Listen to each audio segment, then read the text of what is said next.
ginataang munggo.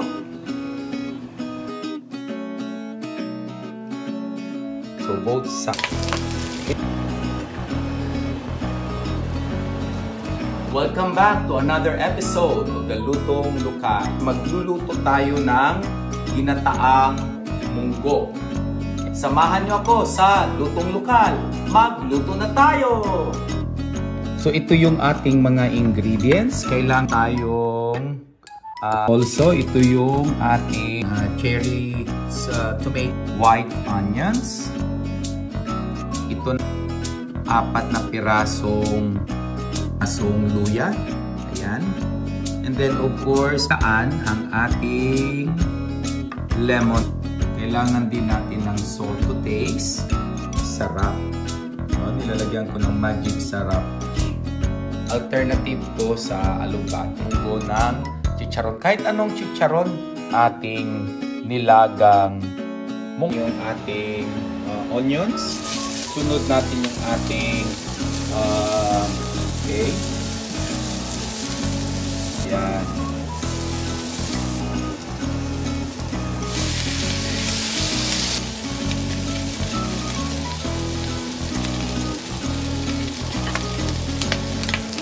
Okay, makalipas ang ilang minuto guys, pag nagba-brown na, ilalagay ko na yung ating kamatis. Ayan, igisa natin. Ayan.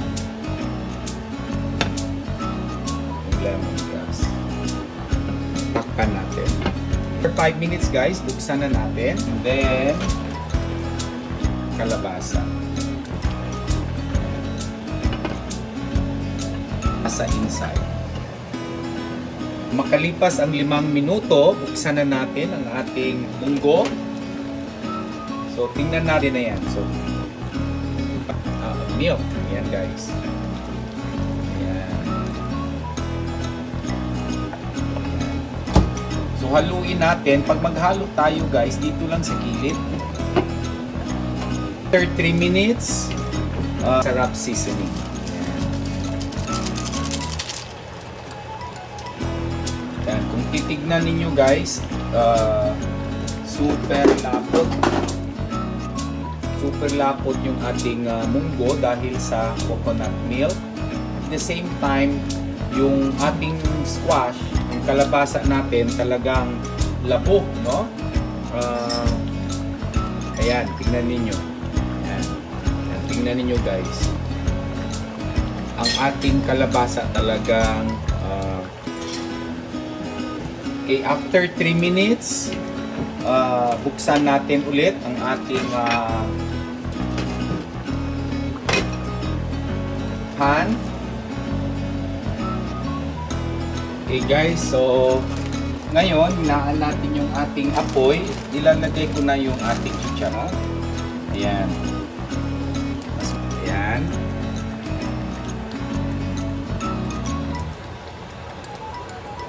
Guys, ilagay natin yung ating spinach. Ayan. So, i-off na natin yung ating kalan. Ang munggo with tilapia and with chicharon. Ayan guys. Ayan. Okay, samahan nyo na ako guys. This is Chef C. Kakain na tayo ng ating munggo. Na.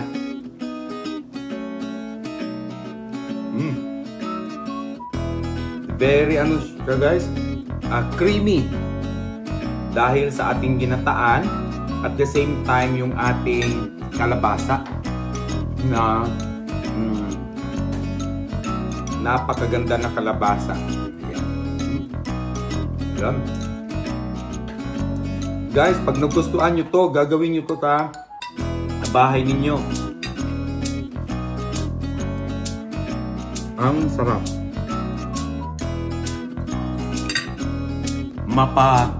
Uutal ka sa sarap. So once again guys, this is Chef C from Lutong Lokal. Don't forget to like, share, and subscribe. thank you guys for joining me on this episode, Ginataang Munggo from Lutong Lokal. Bye!